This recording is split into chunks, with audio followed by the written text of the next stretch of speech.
రేవంత్ సర్కార్ ఏడాది పాలనపై సీక్రెట్ సర్వే జరిగిందా? రాష్ట్ర ప్రభుత్వం పనితీరు, 6 గ్యారెంటీల అమలు విధానంపై సర్వేలో ఏం తేలింది? కాంగ్రెస్ ఏడాది పాలనపై ప్రజలు సంతృప్తిగా ఉన్నారా లేక అసంతృప్తి వ్యక్తం చేశారా? రేవంత్ రెడ్డి సీక్రెట్ సర్వేపై హైకమాండ్ ఎలా స్పందించింది? ఇంతకీ ఈ సర్వే ఫలితాలతో ఏం తెలిసింది?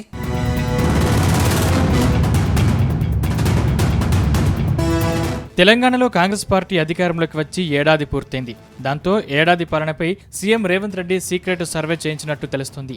గత అసెంబ్లీ ఎన్నికల్లో ప్రధాన ప్రచారాస్త్రంగా కాంగ్రెస్ పార్టీ 6 గ్యారెంటీలు ప్రకటించింది. ఇందులో కొన్ని పథకాలు ఇప్పటికీ అమలవుతున్నాయి, మరికొన్ని పథకాలను ఇంకా మొదలు పెట్టలేదు. ఇందులో రైతు భరోసా లాంటి వాటిపై ప్రభుత్వం వేగంగా అడుగులు వేస్తున్నా కార్యరూపం దాల్చలేదు. ఈ నేపథ్యంలో స్థానిక సంస్థల ఎన్నికలకు వెళ్తే ఎలా ఉంటుంది? ప్రజలు కాంగ్రెస్ పార్టీని ఆదరిస్తున్నారా అన్న అనుమానాలను నివృత్తి చేసుకునేందుకు, ప్రభుత్వ పనితీరు మీద ప్రజలు ఏ అభిప్రాయంతో ఉన్నారనేది తెలుసుకునేందుకు సీఎం రేవంత్ రెడ్డి రాష్ట్ర నాయకత్వం సీక్రెట్ సర్వే చేయించినట్టు తెలుస్తోంది.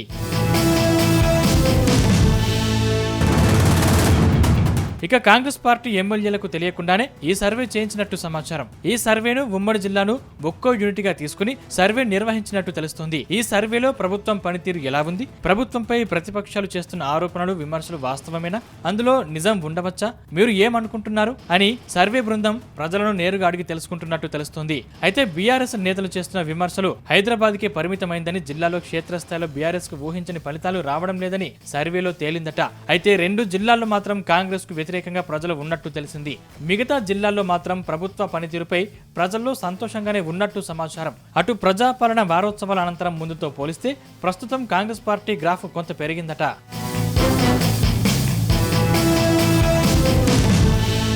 మరోవైపు సంధ్య థియేటర్ ఘటనలో అల్లు అర్జున్ అరెస్టు విషయంలో ప్రభుత్వం వ్యవహరించిన తీరు, తెలంగాణ తల్లి నూతన విగ్రహ ఏర్పాటు, రైతు రుణమాఫీ అంశాలపై ప్రజలు ప్రభుత్వం వైపు మొగ్గు చూపేలా చేశాయట. అటు ఏడాది పాలనపై విజయోత్సవాల సందర్భంగా జిల్లాలో ప్రభుత్వం నిర్వహించిన సభలతో క్షేత్రస్థాయిలో ప్రజలకు ప్రభుత్వ విధి విధానాలు ఉపయోగపడ్డాయట. మరోవైపు పార్టీ నిర్వహించిన నియోజకవర్గ స్థాయి బహిరంగ సభల్లో గత ప్రభుత్వం లోపాలు, కాంగ్రెస్ ప్రభుత్వం చేసిన పనులు కంపేర్ చేస్తూ చెప్పడం కాంగ్రెస్ కు కలిసొచ్చిందట. కాంగ్రెస్ అధికారంలోకి వచ్చినప్పటి నుండి రాష్ట్ర ఆర్థిక పరిస్థితులు ఎప్పటికప్పుడు ప్రజలకు అర్థమయ్యేలా సీఎం వివరించడం, సంక్షేమ అభివృద్ధి పథకాలు అమల్లో వెనుకంజ వేయకుండా ప్రభుత్వం ముందుకు పోతుందనే విషయాన్ని ప్రభుత్వం ప్రజల్లోకి తీసుకెళ్లగా అయినా అది ఉపయోగపడినట్లు సమాచారం. ఉద్యోగ నియామకాలు, సన్నవడ్లకు 500 బోనస్ ఇవ్వడం పాజిటివ్ టాక్ తెచ్చిపెట్టినట్టు సర్వేలో తేలిందట.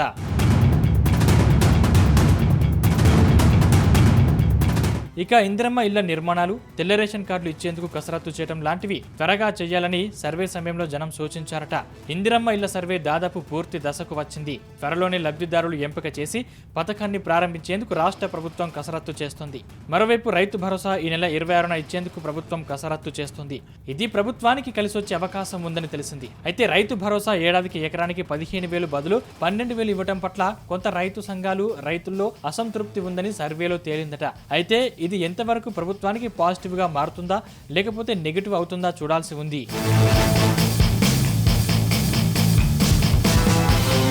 మరోవైపు హైదరాబాద్ నగరంలో చెరువుల పరిరక్షణ పేరిట హైడ్రా చేపట్టిన కూల్చివేతలు, మూసీ ప్రక్షాళనతో రివర్ బెడ్ పరిధిలోని ఇండ్ల కూల్చివేతలు నగరంలో కొంత డ్యామేజ్ చేసినా జిల్లాల్లో ఈ అంశంపై ప్రజల్లో సానుకూలత వ్యక్తమైందని తేలిందట. అసెంబ్లీ వేదికగా ప్రతి అంశంతో ప్రభుత్వ ఉద్దేశం వివరించడం పట్ల గ్రామాల్లో సానుకూల చర్చ జరిగినట్లు ప్రజలు తెలిపారట. అటు రెసిడెన్షియల్ హాస్టల్స్ విషయంలో ప్రతిపక్షాల కుట్ర ఉందని చెప్పి ప్రభుత్వం చేతులు దులుపుకోకుండా ఇలాంటి ఇన్సిడెంట్స్ పునరావృతం కాకుండా పకడ్బందీ చర్యలు తీసుకోవాలని, ప్రతిపక్షాల కుట్రలు ఉంటే ప్రభుత్వ ఇంటెలిజెన్స్ ఏం చేస్తుందని, వాటిని ప్రభుత్వం నిరూపించడంలో ఎందుకు ఫెయిల్ అయిందని కొందరు ప్రశ్నించినట్టు తెలిసింది.